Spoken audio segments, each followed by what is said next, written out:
LCF, la Chine en français, bienvenue dans notre magazine quotidien en direct sur les réseaux sociaux. Chine Express, le magazine, avec un invité aujourd'hui qui vient de régler son portable sur silence. Moi, ça m'amuse toujours. Mais vous en faites pas, hein, ça c'est pas grave du tout. Vous êtes là dans une radio connectée 2.0, donc on s'en arrange. Notre invité est monsieur Christian Huglot, fondateur du cabinet d'avocats Huglot-Lepage, avec son associé, madame la ministre Corinne Lepage. Christian Huglot est intervenant de la 5e édition du mois franco-chinois de l'environnement qui se déroule jusqu'au 14 octobre, d'où sa présence avec nous. Mais avant tout ça, monsieur Christian Huglot, nous allons croquer gentiment votre carrière verte à travers un portrait express. Alors, depuis 1978, vous êtes constamment engagé sur les questions environnementales. Vous êtes l'avocat des grandes causes écologiques depuis des années. Globalement, vous plaidez sur les enjeux du XXIe siècle depuis 40 ans. Christian Huglot a consacré sa carrière, effectivement, d'avocat et d'enseignant à faire pénétrer le droit de l'environnement dans tous les secteurs de la vie publique, tant au niveau national qu'international. Après un passage à la Commission européenne des droits de l'homme de Strasbourg, Christian Huglot crée le 1er janvier 69 le cabinet d'avocats qui porte son nom, rapidement spécialisé dans les affaires de droit public et de droit de l'environnement, avant de s'associer en 1978, d'où les 40 ans tout à l'heure, avec madame Corinne Lepage pour fonder Huglot-Lepage Avocats. Votre cabinet est spécialisé dans les procédures contentieuses, dans les affaires internationales de pollution et d'environnement. Cela commence par du noir et du gluant d'ailleurs, puisque vous avez été la défense des riverains victimes de la marée noire de l'Amoco Cadiz, ceux qui ont plus de 20 ans s'en souviennent. Puis vient l'affaire de l'Erika, les affaires internationales de pollution de la Méditerranée, du Rhin, de la baie de Seine, de la Moselle. Bref, votre cabinet est spécialisé dans ces questions-là, également dans la stratégie d'entreprise, dans le domaine de l'environnement. Christian Huglot conseille aussi ses clients dans leurs opérations dans les domaines de l'environnement. Aux côtés de madame Lepage, qui est votre associée donc depuis quand même un certain nombre d'années, depuis 40 ans, vous avez vécu des épisodes importants de la vie politique de notre pays, puisque madame Corinne Lepage est ministre de l'Environnement de 95 à 97. D'ailleurs, en tant qu'ex-ministre de l'Environnement de M. Chirac, son nom a rapidement figuré dans la liste des possibles remplaçants à Nicolas Hulot. On abordera cette question tout à l'heure. Corinne Lepage est ensuite députée européenne de 2009 à 2014, où elle affiche et défend vos convictions, ceux du cabinet notamment, la transition dans le modèle de construction de l'Europe. D'ailleurs, de cette expérience, en sort un livre sur le poids des lobbies, l'Europe des lobbies. En 2013, création du mouvement Le Rassemblement Citoyen, qui a fusionné avec CAP 21, un pôle écologiste au centre de l'échiquier politique, au programme toujours la transition économique avec la 3e révolution industrielle, les nouveaux modèles énergétiques, économie circulaire, circuit court, agroécologie, bref, une batterie d'idées et d'actions concrètes pour sortir de la société du pétrole et du nucléaire. Vous êtes convaincu que le juridique a plus d'impact que la politique en matière d'environnement. Vous faites partie de ces voix qui affirment que la société civile et les juges sont en train d'opérer les révolutions que les politiques et leur bavardage ne veulent pas faire. D'ailleurs, nous avons appris ça lors de la préparation de cette interview. Vous êtes vous-même auteur du livre comme la justice climatique, pardonnez-moi. Et vous partez, je le disais tout à l'heure, pour Pékin dans quelques jours, aux côtés de Corinne Lepage, pour une série de conférences. Nous allons revenir dans quelques instants sur ce sujet-là. Cher monsieur Christian Huglot, bonjour, merci d'être avec nous. Mon cher Christophe, avant de te laisser la parole, je dirais que pour rédiger votre parcours, je suis allé sur un site que je ne connaissais pas, qui s'appelle Écolopédia, qui est le who's who de l'écologie militante, qui m'a permis d'avoir des informations afin de rédiger ce portrait express. Bienvenue, cher monsieur. Christophe ? Merci de votre invitation, d'abord. Écoutez, c'était un plaisir. Et effectivement, quand j'ai vu en fait, il y avait juste votre associé et compagne, Corinne Lepage, qui était... On est mariés, comme ça vous simplifiez les choses. Voilà, c'est ça. Donc vous avez gardé vos noms pour les professions, mais vous êtes mariés. Et qui était invité donc, dans le cadre de ce mois franco-chinois de l'environnement, qui est organisé par l'ambassade. Comment est-ce que vous êtes arrivé dans cette manifestation ? C'est-à-dire, comment... j'ai abordé le droit de l'environnement. C'est un peu la question que vous me posez. D'abord, premièrement, il faut voir que, en ce qui me concerne personnellement, j'étais très attiré par le mouvement écologiste. J'ai présidé Paris Écologie dans les années 76. J'ai créé, avec Brice Lalonde, le Parti écologique en 76 aussi. Et je me suis engagé aussi dans une association qui s'appelait Ecoropa, qui regroupait beaucoup de personnalités. Donc, je suis vraiment à la source avec pas mal de personnes du mouvement écologiste français. Bon. Seulement, il m'est tombé sur la tête l'affaire de la Moco Cadiz en 1978, et là, j'ai eu un choix à faire. Je dis, ou bien tu fais de la politique, ou bien tu fais du droit. Parce que si on ne peut pas faire les deux à la fois, faire un procès monstrueux comme a été le procès à Moco Cadiz, il fallait défendre 80 communes, 2 départements, 3000 personnes devant un tribunal fédéral à Chicago. Vous savez ce que c'est que la procédure américaine, si vous en avez besoin, on en parlera tout à l'heure. C'était une œuvre qui était très très difficile à tenir, parce qu'il fallait organiser toutes ces victimes qui étaient dispersés, harassés par la marée noire et les efforts qu'ils ont déployés. Il faut leur demander de l'argent pour payer les avocats américains. Passez-moi l'expression, il fallait être un peu audacieux et s'engager totalement sur ce dossier-là. J'ai le soutien du président de la Cour de cassation, du doyen Georges Vedel, qui était membre du Conseil constitutionnel. J'étais très jeune, Corinne aussi m'assistait à ce moment-là.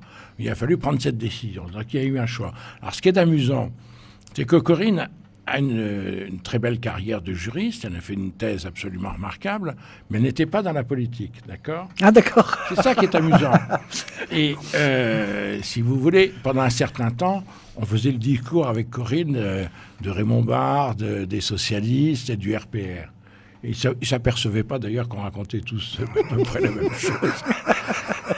Et Corinne était un peu plus assidue que moi aux réunions politiques. Et quand il s'est trouvé effectivement que M. Chirac cherchait en 1995 effectivement des femmes et que, connaissant le droit de l'environnement, c'est tombé sur Corinne, ce qui est tout à fait naturel. Okay. Hein, et d'ailleurs, je peux dire quand même quelque chose de très simple. Elle a mené son ministère de façon absolument professionnelle, comme on gère une entreprise privée, en vérifiant tout ce qui se passe, etc. Elle était effectivement de la société civile, mais c'était une femme libre qui avait une connaissance du droit de l'environnement. On lui doit beaucoup de choses. La loi sur l'air, la première loi sur l'air, toute la bataille contre les OGM, c'est elle qui l'a commencé déjà à cette époque. Elle a bénéficié, si vous voulez, de sa culture juridique pour entrer dans le monde politique avec des barrières assez sérieuses. Donc, vous voyez, si on fait un peu le passé, il y a le mélange, mais quand même des barrières entre le politique et le juridique. Pour nous, la chose la plus importante, c'est d'être professionnel et d'essayer de gagner les causes qu'on nous... Parce que la plus belle cause, je veux quand même vous en dire une chose, la plus belle cause que j'ai eue au départ de ma carrière, c'était l'affaire de la montée d'Issonne. C'est une vieille affaire qui concerne la Corse. La montée d'Issonne déversait 3000 tonnes par jour au large du Cap Corse, ce qu'on appelle des boues rouges, qui ne ressemblent pas à celles de Péchiné, c'est la suite, oui, mais qui sont, des boues rouges qui sont extrêmement toxiques, on parlait de l'acide sulfurique, etc. Et des métaux lourds, une chose très compliquée. Et alors, il a fallu vraiment faire un effort très très particulier pour arriver à faire arrêter ces rejets et faire des procès en Italie d'abord. Et j'ai réussi à faire comment dirais-je, bloquer les bateaux. J'ai fait condamner la montée d'Issonne en Italie, mais 8 jours après, le Parlement a voté une loi d'amnistie, ce qui fait que j'ai recommencé le procès en France, à la demande du préfet et de l'ensemble des... Et si vous voulez, à partir de ce moment-là, j'ai une véritable notoriété. Et c'est pour ça qu'après ça, par la suite, je me suis occupé des affaires pétrolières pour les Bretons. Et je peux dire quand même quelque chose qui est très intéressant. C'est que la façon dont s'est organisée la défense sur des procès qui sont monstrueux au point de vue organisation, très coûteux au point de vue financier, ça ne peut marcher que s'il y a des collectivités publiques. Ouais. Les 2 départements corses étaient engagés. D'autre part aussi, on avait réussi à mobiliser la ville de Nice, la ville de Marseille, ce qui me permettait de dire devant les tribunaux, vous avez 444 milliards de lire, mais moi je représente plusieurs millions de personnes. Donc il fallait affirmer déjà. Et c'est ça qui m'a rendu, si vous voulez, connu sur ce genre de sujet-là, parce que vraiment il y a une réussite. Et après ça, il n'y a pas eu que cette affaire-là. Il y a eu la grande affaire de la pollution du Rhin pendant 30 ans pour les collectivités néerlandaises. Et alors, est-ce que c'est tout ce background qui a fait que vous vous envolez dans quelques jours pour Pékin, oui, pour aborder ces sujets? Dans oui. Quel cadre vous vous êtes retrouvé à participer à ce... de l'ambassade de France, effectivement. Oui. Alors, j'en parlais tout à l'heure de façon simple. Il y a d'abord une première chose qui les a intéressés, c'était la question de la marée noire. Nos amis chinois ont une marée noire il y a 6 mois. Je crois que c'était un pétrolier iranien. Tout à fait. Et je suis effectivement, avec Corinne, la personne qui a réussi à faire condamner devant les tribunaux américains les compagnies pétrolières américaines. C'est-à-dire que les procès d'environnement aux États-Unis, faits par des étrangers, c'est pas facile à faire. D'accord. Donc votre premier contact avec la Chine, c'est ça. Un héritage, encore une fois, mon expérience votre sur expérience. les marées noires. Qu'est-ce qu'il faut faire sur ces circonstances-là? Comment on peut monter un procès, retrouver les personnes qui sont à la tête, c'est-à-dire les maisons mères responsables, les financiers. Oui, parce que c'est souvent des cascades de sociétés, on pourra en parler tout à l'heure. Et puis vous avez le deuxième aspect des choses, qu'on a fait juger aussi, notamment dans l'affaire de l'Erika avec Corinne, c'est le dommage écologique. Parce qu'il faut non seulement un responsable, mais une réparation complète. Il faut une réparation. Donc ça a été inventé, si vous voulez, au fur et à mesure, dans l'affaire de la Montedison dont je vous parlais, et dans l'affaire de la Moco. C'est-à-dire qu'un avocat qui travaille sur des questions comme ça ne peut travailler qu'avec des scientifiques. Il faut comprendre que le droit de l'environnement est totalement lié à l'expertise et totalement lié à pour des raisons simples, de preuve. Oui. Et puis deuxièmement, de réparation. Est-ce qu'il y a dommage? Et donc, par conséquent, si vous voulez, pour moi, c'était une passion, parce que c'est très intéressant au point de vue intellectuel, si j'ose dire, c'est la formation du droit de l'environnement, de coupler en même temps le droit, la science et l'économie. D'accord. Vous avez une vision de synthèse, et quand vous êtes posé sur ce monticule-là, effectivement, vous pouvez déclencher. Vous pouvez voir les autres venir de loin, quoi. Voilà, c'est ça. C'est la première partie pour la Chine. Hein. Qu'est-ce que vous allez leur raconter là aux Chinois? Vous allez faire une série de conférences. Alors, si j'ai bien compris, c'est autour de ce qu'on mange, de ce qu'on respire et de ce qu'on boit. Non, c'est particulier. Le thème général les conférences que je dois faire ont été notifiées. Il y a le problème des marées noires et comment on débusque les responsables et on fait réparer. Premier sujet. Deuxième sujet, ce sera la justice climatique, qui est ma grande passion. Parce que la justice climatique, j'essaye de voir à travers les décisions de justice, et vous avez parlé d'un ouvrage que j'ai publié, j'essaye de voir comment peut se développer le droit de l'environnement. Il faut bien comprendre, en France et en Europe, le droit de l'environnement n'a pas été initié par les États. C'est la société civile, c'est les collectivités publiques dont je parlais tout à l'heure, qui ont une vision directe de l'intérêt de l'environnement. Et je voulais souligner, par exemple, pourquoi ça a bien marché en Corse, pourquoi ça a bien marché en Bretagne aussi, parce que ce sont des gens qui sont très attachés au territoire. Oui, et qui ont effectivement une sensibilité considérable sur ce sujet-là, et qui sont prêts à s'engager dans une bataille difficile. Et donc, pourquoi cette expérience dans les marées noires? La deuxième chose aussi, c'est comment on peut imaginer au niveau mondial peut-être une justice climatique? Comment on peut la voir? Vous savez qu'il n'y a pas de tribunaux dans l'état actuel des choses. Alors justement, est-ce que maintenant qu'on connaît un petit peu les positions de Donald Trump sur ces questions et qui s'est définitivement retiré, est-ce que selon vous, la France, enfin disons l'Europe et la Chine peuvent être une locomotive suffisante pour traiter ces questions et les amener encore plus sur le devant de la scène, sachant que voilà, ça ne se traite pas pays par pays, c'est une question globale, le climat. Il ne s'arrête pas aux frontières, ni les ouragans, ni les pluies, ni tout ce qu'on veut. Ni Tchernobyl. Ni la sécheresse, ni Tchernobyl, bien évidemment, contrairement à ce que nous avait expliqué Alain Madelin. Je raconterai quelque chose là-dessus, si ça vous intéresse. Allez-y, ouvrez la parenthèse. Est-ce que vous allez savoir comment l'information est rentrée en France au moment de Tchernobyl? Vous vous rappelez, c'est 27 parce avril que les alarmes ont sonné dans toutes les centrales. Oui, dans les centrales, mais après ça, monsieur le professeur Pellerin disait il n'y a pas de problème de nuages, il n'y a pas de problème d'arrivée de radioactivité chez nous, tout va bien. Oui. Mais ça a sauté le vendredi soir à la suite d'une émission qui a été faite par Corinne Lalo, qui était une journaliste qui est allée à la frontière de la Sarre, porter une salade dans une main, porter une salade dans l'autre et dire là, je peux vendre la salade, là, je peux pas. Et voilà comment elle a pu y aller. C'est que moi, j'étais en expertise, j'étais l'avocat des collectivités néerlandaises qui souffraient des problèmes de l'eau, de la pollution du Rhin. Et j'ai appris, en étant en Hollande, l'importance de Tchernobyl, puisque j'étais l'avocat du service des eaux. Ils m'ont donné les chiffres. Donc, je reviens en France et je parle au secrétaire général du gouvernement, qui était à l'époque un haut magistrat du Conseil d'État.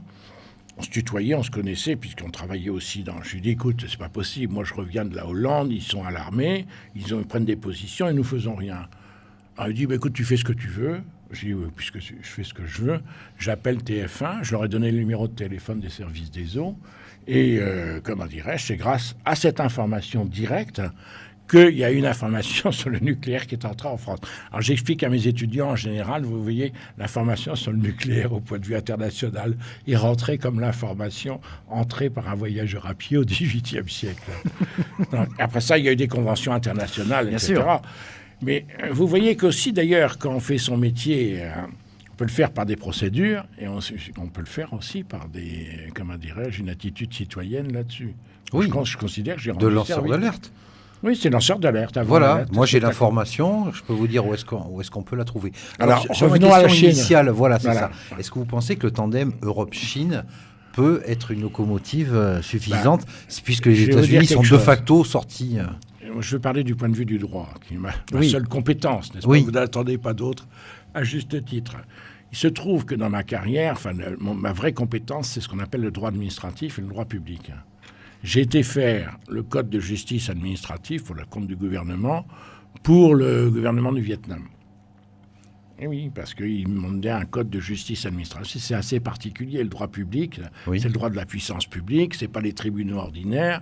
Il faut pouvoir accueillir des recours et ça les intéressait beaucoup pour les questions de conflits de fonction publique et de travaux publics. Donc, ils avaient reçu des gens du Conseil d'État. Ils disent non, il nous faut un praticien. J'étais envoyé là-bas, j'ai fait ce code et après ça, j'ai été accompagné Corinne quand on était au gouvernement dans les visites officielles et je me suis aperçu quelque chose de très intéressant. C'est que les pays dits asiatiques au sens large du terme sont des pays qui sont parfaitement perméables au droit public. Ils n'aiment pas le droit américain. Et les Vietnamiens, évidemment, pour des raisons très simples. Pourquoi ? Parce que le droit américain... Ah bon, lesquels ? Je Ça se comprend facilement. Mais vous comprenez, c'est quand vous voulez faire un contrat aux États-Unis, vous faites un contrat de 3000 pages. Vous redessinez, ah oui, je vais vous vendre un livre. Alors le livre au sens du droit, c'est ceci, etc. C'est une histoire de folie. C'est-à-dire, c'est la dominance du droit privé, des rapports de droit privé. Oui. Tandis que ces pays qui ont une planification, qui a une organisation très forte, sont très sensibles au droit public. Et donc, par conséquent, comme le droit public, chez nous, c'est quand même une tradition depuis la Oui. Révolution. On a une forte expérience là-dessus. On a une sorte de connivence avec les réflexes, si vous voulez, juridiques, par où il faut taper. Il faut taper pour faire quelque chose. Avant de venir ici, j'ai vu, par exemple, que les Chinois ont adopté une loi sur la pollution des sols. Ça date de quelques jours. Donc, ils prennent un peu les modèles que nous avons. Donc on exporte notre droit Oui, on public. exporte notre droit. Moi, je commente le Code de l'environnement qui fait 800 articles pour pour des grandes maisons d'édition. Je suis en train de le refaire actuellement. C'est divisé de façon très rationnelle. Les principes, l'air, l'eau, le sol, la nature, etc. Et la lutte contre les pollutions. Eh bien, si vous voulez, on n'a aucune difficulté à se comprendre. Parce qu'effectivement, il y a un langage commun qu'il n'y a pas avec les États-Unis. Les États-Unis, c'est le règne des avocats et des tribunaux, le droit privé. Oui. C'est pas la même chose, c'est pas du tout pareil. Le droit de l'environnement aux États-Unis, c'est fait par des précédents de contentieux par des associations locales ou générales, etc. Ou ce qu'on voit actuellement, on en parlera peut-être tout à l'heure, Our Children Trust, qui est une association très importante qui fait des procès climatiques aux États-Unis. Et donc, je réponds à votre question qu'il y a, comment dirais-je, une synergie possible. Et d'autre part aussi, il y a une deuxième chose, c'est que moi, je suis assez réaliste, et quand je vois que les Chinois disent « je fais quelque chose », ils font quelque chose. Nous annonçons. Nous disons que nous allons rendre à nouveau la planète très grande, etc. Ils ne parlent pas comme ça. Ils disent « j'ai besoin de telle chose ». Et quand j'avais vu le ministère de l'Environnement dans les années 96, c'était essentiellement des ingénieurs. Oui. Donc ils avaient vu des choses qui étaient directes et réalistes. Et à partir de cette vision d'expertise dont je parlais tout à l'heure, vous pouvez monter du droit. D'accord. Et donc ils sont très forts pour ces questions-là. Et donc il y aura quelque chose, à mon avis, de commun. J'étais aussi, en Mongolie. Je peux vous dire que les lois mongoles sont des lois absolument remarquables, très copiées sur nous. D'accord. Oui, très copiées sur nous. Le Japon, je n'ai pas travaillé le sujet, mais je peux vous dire que dans les pays asiatiques, c'est le même réflexe. C'est le même réflexe partout, c'est-à-dire droit public français, expérience française. D'accord. Donc là, on comprend ce que vous allez faire à Pékin très très concrètement. Série de conférences donc sur les pesticides, les pollutions maritimes. Là, ça y est, on a bien identifié ce que c'était. Et puis parce que ça surtout fait la partie justice climatique qui intéresse. et la beaucoup, justice ouais. climatique. Ah Ouais, oui, ça tout à les fait. intéresse beaucoup. Très bien. Bon, je vous propose une petite respiration et nous continuons cette conversation tout à fait passionnante.